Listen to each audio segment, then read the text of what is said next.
Aujourd'hui, beaucoup plus de personnes qu'on ne peut le penser souffrent d'un problème sur le cuir chevelu. Personne n'est réellement à l'abri et ça peut arriver à n'importe qui. Moi, j'en étais victime il y a maintenant 4 ans. Aujourd'hui, Dieu merci, je ne souffre plus du tout de ce problème, mais j'y ai perdu quelques cheveux. C'est le moins qu'on puisse dire. En fait, j'avais une folliculite décalvante. Il s'en est fallu pas moins de 4 ans pour que je puisse en venir à bout.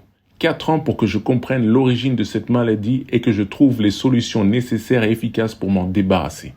Je me propose, à travers cette vidéo, de t'expliquer mon périple, comment j'ai fait pour m'en sortir. Ce fut long et difficile de trouver la solution miracle pour éliminer définitivement mes boutons, mes scams, mes plaques ainsi que mes pellicules sur le cuir chevelu. Tu sauras comment est-ce que tout cela a commencé et comment est-ce que j'ai fait pour tenir le coup toutes ces années. Car cette maladie affecte tous les pans de la vie, que ce soit physique, que ce soit psychologique, mental. Là, je parle de concentration au travail, de relations avec la famille, de sommeil, etc. C'est très difficile de vivre avec des boutons sur la tête qui grattent constamment et de faire comme si rien n'était. Le plus drôle dans tout ça est que j'aurais pu me débarrasser de cette maladie soi-disant chronique en 2 semaines, mais je ne savais pas où trouver le remède miracle. Bien entendu, si tu regardes cette vidéo, tu t'attends à des solutions. Et je vais t'orienter vers les solutions qui te débarrasseront techniquement de ton problème sur le cuir chevelu. Des solutions, on va dire, entre guillemets, chimiques.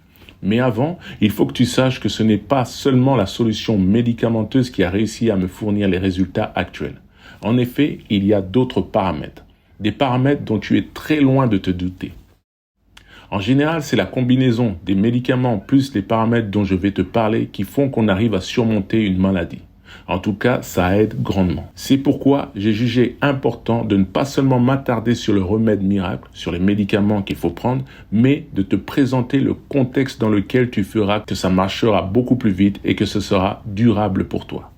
Tu rêves de reprendre une vie normale, de te débarrasser de tous ces parasites qui te donnent l'impression de grignoter ton crâne. Tu es au bon endroit. Regarde cette vidéo jusqu'au bout. Tout d'abord, je me présente. Mon nom, c'est Mike Laurie. Je suis un ancien cadre en informatique et j'ai abandonné tout cela pour me consacrer au business Internet. Il y a 4 ans, discrètement, j'ai commencé à développer des petits boutons sur mon cuir chevelu. Ils étaient isolés et ça allait. Ils me semblaient éphémères et sans importance. J'étais loin de me douter que pour les 4 prochaines années, tout ça allait prendre une ampleur gigantesque au point de me faire perdre carrément des cheveux, avec quasiment aucune chance, selon les médecins, pour que ces derniers viennent à repousser. Pourquoi et comment j'en suis arrivé là? C'est parce que tout justement, je n'avais pas les outils que j'ai actuellement.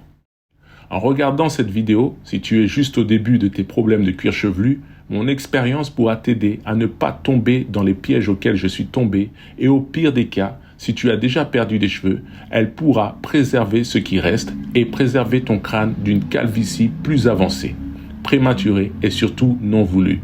Même comme moi, t'aider, dans certains cas, à restimuler leur repousse. Au départ, je t'ai dit, je pensais que c'était quelque chose d'anodin. Je pensais que l'origine de ces boutons était due au fait que je me rasais les cheveux régulièrement, moi-même, à la tondeuse toutes les 3 semaines. J'avais l'habitude de pratiquer la boule à zéro, coiffure simple, efficace et très économique.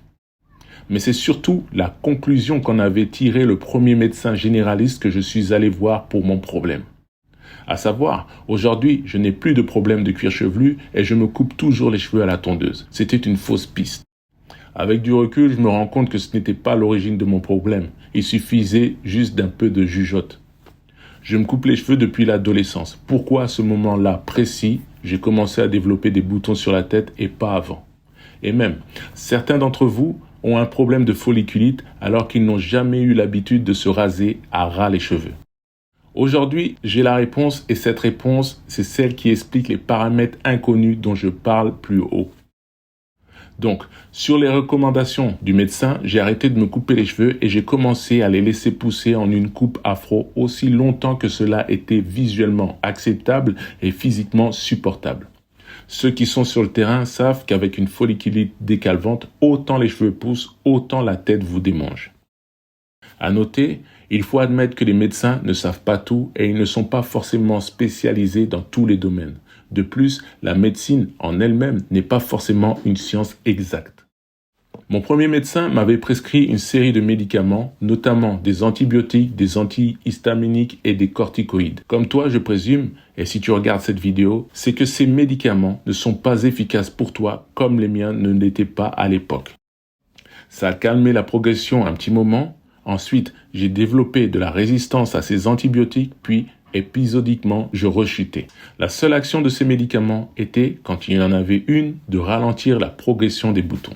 Tu n'es pas sans savoir que ces boutons sont très urticants. Ils grattent beaucoup. Il faut faire preuve d'une très grande force mentale. Du coup, qu'est-ce qui t'arrive quand tu baisses ta garde, quand tu es fatigué ou tu oublies? Tu en viens à te gratter. C'est un peu comme la varicelle. Les boutons éclatent, le pus contenant les bactéries se répand et d'autres boutons voient le jour. Effet domino. Ça gratte de plus en plus et ainsi de suite, tu entres dans le cycle interminable. Soit, tu changes de médecin pour un nouveau traitement, une nouvelle solution. Pour moi, personne d'entre eux n'avait la solution efficace à proprement dit. Les boutons se transformaient en croûtes, les croûtes se transformaient en plaques, les plaques se transformaient en plaies, c'était devenu affreux. J'allais au travail avec un collant pour cacher mon crâne meurtri. Des fois, je ne pouvais même plus le toucher tellement il était sec et tellement il faisait mal. C'était comme si j'avais des aiguilles sur le crâne. Quand j'enlevais les croûtes ou lorsqu'elles tombaient, elles emportaient la racine du cheveu, d'où l'origine du mot folliculite décalvante. La racine de décalvante, c'est calvitie. J'avais honte et les médicaments, shampoing anti-scam, anti-champignons, anti-démangeaison, changeaient au fur et à mesure, mais ne servaient surtout à rien. Certes, il arrivait parfois que tous ces boutons disparaissent, mais au bout de quelques mois, rebelote. C'était reparti pour avoir de nouveaux boutons sur le crâne. J'en suis même arrivé au stade de la médecine alternative, à base de produits tels que de la boue sur la tête pour reconstituer la flore de mon cuir chevelu, etc. Je ne remets pas en question ces médecines, bien au contraire. Les conseils que j'ai reçus m'ont permis de pointer le véritable problème, mais j'y arrive. Aller dans un institut m'a permis de comprendre ces choses dont j'ai parlé en introduction. Toutefois, dans le sens pratico-pratique, ça n'a pas marché. Par contre, un jour, un miracle est arrivé. Un médecin m'a conseillé d'aller voir un dermatologue spécialiste des peaux africaines, pensant que lui allait réussir à résoudre mon problème parce que j'étais noir. Petite note importante, la solution que je vais te proposer ne s'applique pas seulement aux personnes de couleur. Si tu es blanc, ça marchera aussi. C'est un heureux hasard qui m'a conduit au cabinet de ce spécialiste. Ce dermatologue, contrairement à la majorité des médecins que l'on a l'habitude de rencontrer, a adopté l'approche la plus efficace, celle que tout le monde devrait avoir. Au lieu de vouloir traiter les symptômes, il a essayé de connaître l'origine du problème. C'est logique, mais pas aussi trivial pour beaucoup, même pour les plus grands. Donc, s'en est suivi une batterie de tests. On m'a prélevé un échantillon de mon cuir chevelu. J'ai fait différentes prises de sang, différents examens physiques afin d'essayer de déterminer d'où venait le problème. Comme tu peux t'en douter, tout allait bien sur le plan physiologique. Mais de cette visite, je ne suis pas sorti bredouille. D'une part, j'ai pu donner un nom à ma maladie. Il s'agissait, comme dit, d'une folliculite décalvante. Ce n'est pas forcément la meilleure des folliculites car tu as un risque maximum de perdre définitivement tes cheveux. Mais surtout, grâce à lui, j'ai trouvé les 2 premiers médicaments efficaces qui allaient me débarrasser de mes boutons. Mais ça, ce n'est que plus tard que je l'ai compris. Ces 2 médicaments n'étaient que la moitié de la solution. Après le premier médicament, en 3 à 5 jours, je n'avais plus de démangeaison. Avec le deuxième, je n'avais plus de boutons. Mon cuir chevelu revenait à la normale. Mais là, je vais sûrement un peu vite. Je suis sûr que tu veux savoir ce qu'est une folliculite décalvante. En fait, il s'agit d'une maladie du cuir chevelu. Des bactéries s'attaquent à la racine de tes cheveux. Ces bactéries affaiblissent sa racine, si bien qu'en grattant, parce que ça démange énormément, tu décolles le cheveu et sa racine. CQFD, tu provoques par toi-même ta propre calvitie. Car plus de racines égale plus de cheveux. C'est ce qui était en train de m'arriver et le chantier était catastrophique. De plus, attention, il faut noter également que cette bactérie rendait propice la prolifération de toute autre sorte de bactéries, notamment le staphylocoque doré, qui peut entraîner des complications dangereuses. Comme dit, je suis passé par des séries d'antibiotiques. Certains même aujourd'hui ne me défendent plus car j'en suis devenu insensible. Autre chose, pour ce spécialiste, cette maladie était chronique. En effet, elle réapparaissait quasiment tous les 3 mois de l'année et je te rappelle, ça a duré 4 ans. Souvent, les gens, lorsqu'on leur dit maladie chronique, finissent par se résigner. Ils pensent que c'est quelque chose qu'on ne peut pas défaire et que l'on doit faire avec. Ce n'est pas le genre de la maison. En tout cas, c'est pas du tout mon style. Pour moi, il était impossible de faire avec. Jamais. Chronique ou pas. Il y avait une solution et je la trouverai. Je ne suis pas né avec, elle a été déclenchée, je trouve ce qui l'a déclenché, je guérirai. J'ai tout essayé comme dit. Médecine alternative, exercice de méditation, je te laisse imaginer le parcours du combattant chaque jour. J'avais l'impression que j'avais des petites aiguilles sur la tête qui s'enfonçaient millimètre après millimètre. Je te rappelle que mon périple a duré 4 ans. Donc en gros, je suis passé par de grosses phases de découragement. Mais à mi-parcours, j'ai découvert ces 2 médicaments qui affaiblissaient le dragon. Donc il pouvait mourir. En fait, quand je les prenais, tout revenait à la normale, mais dès que j'arrêtais, ça recommençait. Donc, quelque chose déclenche cette satanée folliculite. Le tout était de savoir quoi, comment et quand. Pendant toutes ces années, j'étais en pleine phase de développement personnel. Donc j'étais, et je suis d'ailleurs, en constante observation de mes mécanismes physiques et spirituels. Dans spirituel, ce que je veux dire, c'est penser. Je suis dans l'observation de toutes mes pensées, de comment est-ce que je réagis à la vie en général. Le passage à la médecine alternative m'a fait comprendre que le problème n'était pas seulement physique ou extérieur. C'est maintenant que je vais développer le paramètre qui sera le plus important pour te débarrasser de ton problème de folliculite. Je te donnerai les médicaments, bien sûr, que j'ai utilisés, mais une fois que tu auras compris ce passage, ta maladie ne sera plus chronique et tu n'auras plus besoin de médicaments du tout. En effet, aujourd'hui, quand il s'agit de traiter un être humain, on part juste du symptôme, surtout chez les Occidentaux. Pour cela, on a différents corps de métier, de médecine séparés. On a par exemple la médecine générale qui t'apporte une solution médicamenteuse. On a la médecine physique plutôt axée sur la rééducation, le renforcement, les mouvements mécaniques. On a aussi une médecine qu'on va dire psychologique pour t'aider d'un point de vue spirituel. Là encore, je parle de pensée. Exemple, pour traiter les dépressions. Et des fois même, cette médecine ne fait rien d'autre qu'endormir tes facultés cognitives en fait. Et on a aussi d'autres médecines liées par exemple à la diététique pour mieux alimenter ton corps, etc. La liste est longue. Toutes ces médecines sont séparées les unes des autres et c'est là tout le problème. C'est un problème d'approche et c'est souvent pour cela que certaines maladies du corps ne trouvent pas de solution et on les catégorise comme chroniques. En fait, quand je suis passé par l'Institut, l'effort était concentré sur le fait de trouver ce qui n'allait pas dans ma vie extérieure et de trouver le lien avec ma vie intérieure. Et en faisant le bilan, j'ai compris que rien n'allait du tout en fait. Pire, j'ai compris que si rien n'allait, c'était à cause de mon attitude et de ma réaction face aux circonstances. J'ai compris que mon problème physique avait pour origine ce qui se passait à l'intérieur de moi-même. La solution n'était pas extérieure, mais intérieure. Et c'est là, malheureusement, que je vais perdre les plus cartésiens d'entre vous. Pourtant, c'est extrêmement important et c'est pourquoi je vais essayer d'illustrer mes propos de manière rationnelle. Voici l'origine véritable de l'apparition de ces boutons. Il faut savoir que le corps humain est exposé à tous les virus et tous les germes de l'univers, ceci 24 heures sur 24, 7 jours sur 7.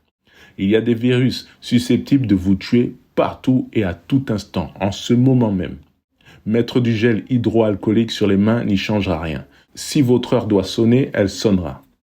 Ceci dit, il n'est pas exclu de se protéger et de limiter les risques, bien entendu. En théorie, si vous ne tombez pas malade, c'est parce que votre corps possède les outils pour se maintenir en bonne santé, un genre d'équilibre. Et il arrive que cet équilibre vienne à être rompu. Les maladies traînent dans l'air, mais le fait qu'elles finissent par être attrapées résulte souvent de l'affaiblissement de notre barrière immunitaire. Et quelquefois, cette barrière immunitaire dépend d'autres facteurs qui ne sont pas forcément ceux que l'on croit. Mauvaise alimentation, par exemple, fatigue musculaire, fatigue morale, etc. Rappelle-toi, je t'ai dit que j'étais ingénieur en informatique à l'époque et comme tu peux t'en douter, mon travail me demandait beaucoup. J'étais en stress constant et j'ai mis du temps à le comprendre. J'étais nouveau dans mon domaine et je devais faire mes preuves. J'étais dans la vie active avec plein de projets, plein d'incertitudes et avec l'impression de manquer de temps. Et ça n'a fait que s'empirer de jour en jour. Je suis passé indépendant. J'ai acheté mon premier bien, mon deuxième bien, puis un autre. J'ai eu mon premier enfant, etc.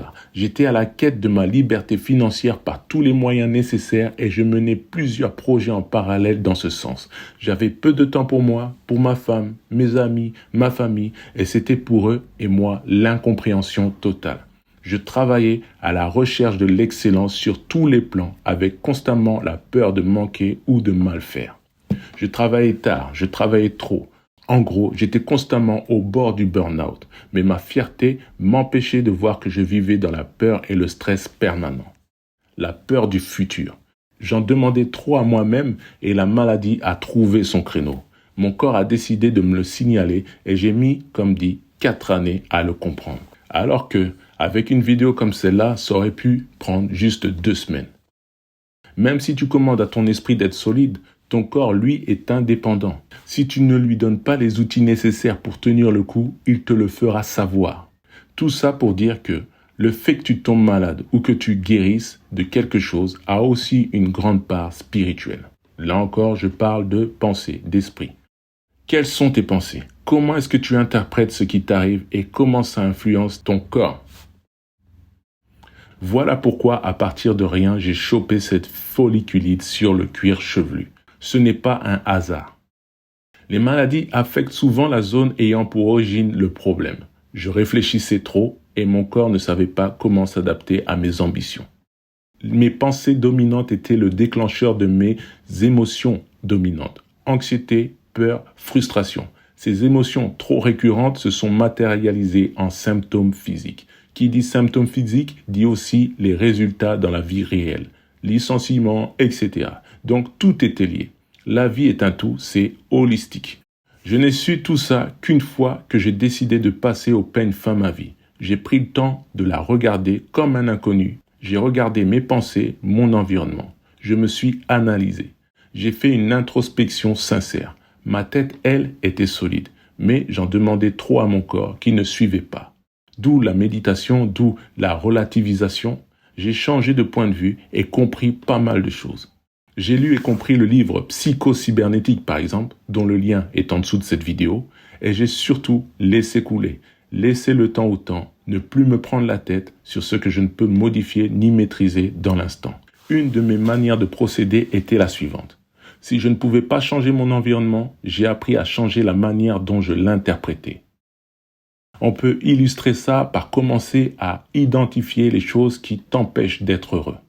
Pour certains, cela peut être un mari pervers, un chef tyrannique, des collègues qui saoulent, un enfant qui te bouffe toute ton énergie.